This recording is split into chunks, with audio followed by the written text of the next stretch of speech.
Jusqu'à 16h sur Musique 3, Terre-Neuve.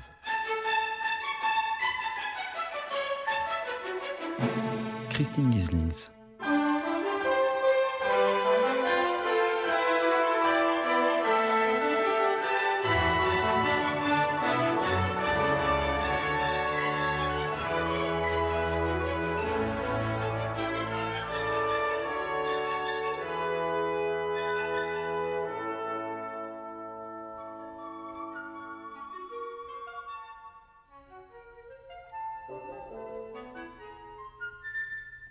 Bonjour à tous, Nicolas Van Stal, Christine Gieslings, nous sommes ravis de vous accueillir dans cette émission. En ce début d'après-midi, nous sommes en direct des studios Musique 3 de Bruxelles.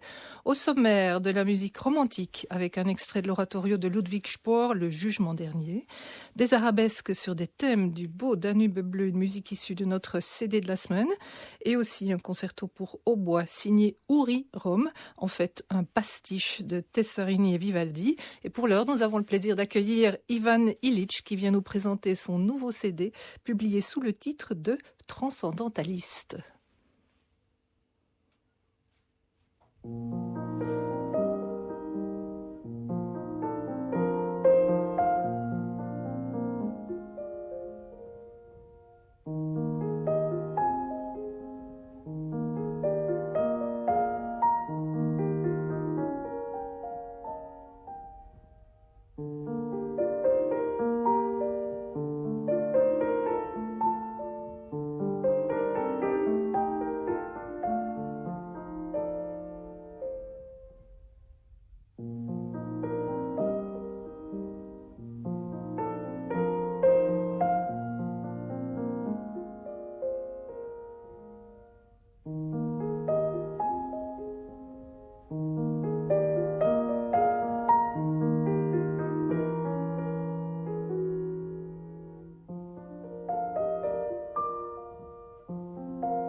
Ivan Illich, interprète de ce prélude en si bémol majeur d'Alexandre Scriabine, donc issu du CD intitulé Transcendentaliste. Ivan Illich, bienvenue sur Musique 3. Vous assumez complètement cette ambiance contemplative de ce disque? Tout à fait.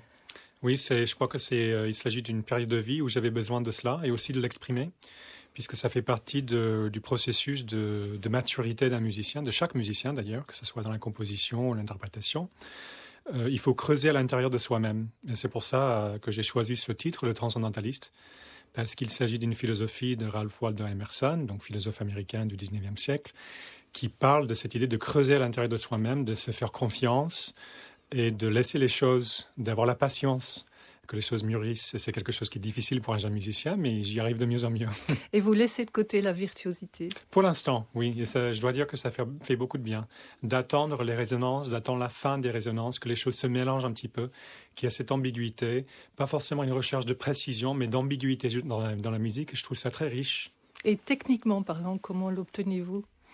Alors, techniquement, c'est justement l'attente d'une sonorité qui peut exister donc au piano. Physiquement, c'est une sensation très agréable parce qu'on se laisse aller, on attend la résonance qui nous imprègne, hein, qui vous porte. Qui nous porte exactement et qui rebondit même sur les murs. On a l'impression qu'on joue non seulement le piano, mais la pièce. Et on attend que les résonances durent. Et c'est quelque chose qui est tellement rare dans la musique aujourd'hui. Il faut prendre son temps? Oui, tout à fait.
Prélude en ré bémol majeur d'Alexandre Scriabine, joué par Ivan Illich, qui nous fait le plaisir d'être avec nous cet après-midi.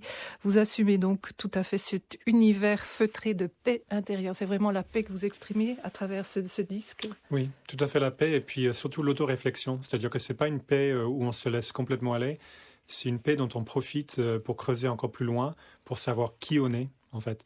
Et je crois que c'est quelque chose qui me touche de plus en plus, parce que finalement, quand on s'intéresse aux autres, c'est parce qu'on s'intéresse à soi-même.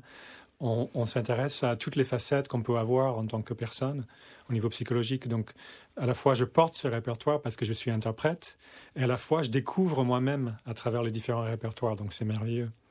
Comment avez-vous opéré les choix de ces différentes petites miniatures qui se conjuguent sur ce disque?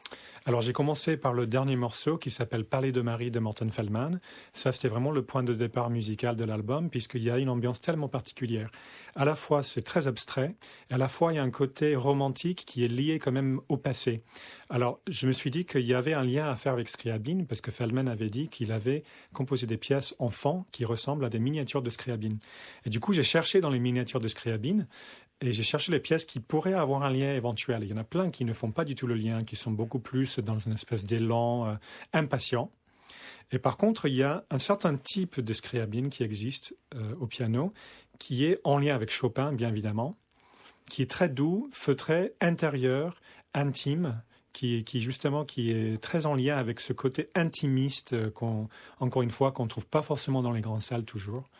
Et une fois que j'avais les Scriabine et le Feldman, j'ai essayé de me projeter à la fois dans le passé, avec Cage, son monteur à Feldman, et à la fois vers l'avenir. Donc il y a un jeune compositeur américain qui s'appelle Scott Weisschlager. Et M. Weisschlager, il écrit comme si Feldman avait vécu encore 20 ans. Puisque Feldman, malheureusement, il est mort à 61 ans, suite à un cancer. Et je me suis toujours posé la question, puisque Parler de Marie, c'était une création, une commande pour une pianiste qui lui a demandé d'écrire une courte pièce. Et il n'arrivait pas à créer une courte pièce. Pour lui, une courte pièce, c'est 25 minutes. Et là, c'est 7 minutes, musique sans métaphore. C'est exactement son langage qui est comme une caméra qui tourne autour d'un objet et qui voit les différents côtés de la chose, mais c'est toujours la même chose. Ivan Illich, c'est un disque qui a assurément du succès? Pour l'instant, je dirais que la réception n'est pas encore finie, mais pour l'instant, je suis assez agréablement surpris la façon dont les gens sont en empathie avec une démarche qui n'est pas commune forcément. Déjà, l'idée d'un disque concept, ça repousse pas mal de personnes, notamment dans la musique classique, qui est même un milieu assez conservateur, il faut le dire. Mais je suis assez agréablement surpris de voir que les gens, ça les intrigue de savoir qu'est-ce que c'est cette philosophie transcendentaliste. C'est quoi ce mélange? Comment ça s'est fait? Ça veut dire quoi? Évidemment, ça contrarie certaines personnes, mais il y en a d'autres, je vois, ils se laissent emporter. Et je pense que c'est aussi, puisque c'est une musique qui est accessible finalement. Elle est abstraite, elle est douce, mais aussi elle est accessible. Vous la donnez en récital ces pièces, ce répertoire, vous le privilégiez aussi pour le récital? Oui, ça fonctionne très très bien. D'ailleurs, je commence avec un morceau de John Cage et ça, In a Landscape, dans un paysage. Que l'on entendra dans quelques instants. Ah, tant mieux, ça me fait plaisir. Et je pense que les gens ont toujours peur quand ils voient le nom de John Cage, puisqu'il a tellement une réputation d'enfant terrible dans le milieu et puis même à l'extérieur, que les gens sont très étonnés de trouver cette simplicité d'esprit, ce côté presque naïf de son écriture. Et c'est agréable de surprendre les gens en leur montrant que John Cage, c'est aussi ça. Ivan Illich, quel est votre répertoire de prédilection? Ça dépend des moments. Mais je dirais qu'en ce moment, je m'intéresse énormément à cette patience, en fait, ces résonances qui durent, dans une salle qu'on va dire qui n'accueille pas plus que 300 personnes, où il y a un moment d'intimité qui se crée, où on a envie que ça dure, en fait, peu importe le répertoire finalement. Mais moi, je me rappelle quand j'étais étudiant, il y avait un concert d'Evgeny Kissin à San Francisco. Il avait joué la deuxième sonate de Chopin, donc qui est très connue, marche funèbre. Et au milieu de cette marche funèbre, il y a une toute petite mélodie qui sort, et je me rappelle le silence du public. Et c'est un moment vraiment d'exception que je garde encore en moi. C'est vraiment quelque chose que j'ai vécu, qui est en dehors du côté musical. C'est une expérience vraiment très spéciale pour moi. Et je me suis toujours demandé, mais est-ce qu'on ne peut pas faire durer ce moment pendant tout un concert? Alors, je ne suis pas sûr que j'y arrive, mais j'aimerais bien que ces moments de silence de public qui est tellement attentif, qui a le souffle coupé, j'aimerais que ça dure de plus en plus longtemps.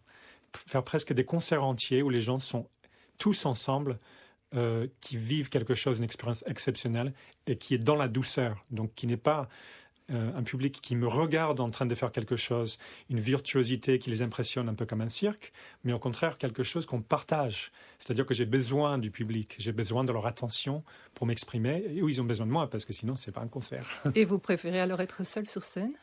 Oui, parce que je trouve que je peux contrôler ce calme, justement. Je peux, avec la présence que j'apporte, tout le calme intérieur sur lequel je travaille tous les jours, je peux apporter ça. Je peux donner le ton, en fait. C'est quelque chose que Morten Feldman avait évoqué assez souvent avec ses interprètes préférés, dont Aki Takahashi, une pianiste japonaise, qui avait donné plusieurs créations de ses pièces, qui disait « Elle joue comme si elle priait ». Et j'adore cette citation. Je trouve que c'est très beau. Parce que la prière, c'est quelque chose qui se fait en groupe, finalement. Souvent, ça renforce. Ça peut être solitaire, mais c'est aussi quelque chose... On est en communion, en fait. C'est ça que je recherche. Ivan Lilić, quand vous jouez alors un concerto donc aux côtés d'un orchestre symphonique devant un chef, il s'établit tout de même une confiance, un bien-être? Dans le meilleur des cas, c'est souvent difficile parce qu'il y a peu de répétitions, mais par contre, c'est assez impressionnant à quel point, si les gens ont tous la même bonne volonté, on peut se souder rapidement, sous pression. Il faut qu'il y ait la tension, qu'il y ait une échéance, bien sûr. Mais si tout le monde a la même volonté de réussir quelque chose ensemble, les gens s'adaptent assez facilement, finalement. C'est assez étonnant. Vous menez une vie de nomade, vous partagez votre vie entre la France où vous habitez, les États-Unis, la Serbie, la Suisse, les Pays-Bas. Oui, c'est-à-dire que, j'essaie de faire en sorte que chaque endroit où je vais, ça devient chez moi, en quelque sorte. C'est-à-dire que j'ai au moins une personne avec laquelle j'aime discuter, avec qui je prends le temps de prendre un bon repas, de discuter de ce que je fais. Donc j'ai la chance parce qu'au fil des années, je me suis fait des amis qui ne sont pas du tout dans la musique d'ailleurs, et c'est toujours enrichissant. Et par exemple, là, j'ai déjeuné avec une nouvelle amie qui commence à se lancer dans la musique, et c'est absolument passionnant, les échanges, les questions qu'elle peut me poser qui me font réfléchir autrement à ce que je fais. Ivan Lilić, merci beaucoup d'avoir accepté notre invitation.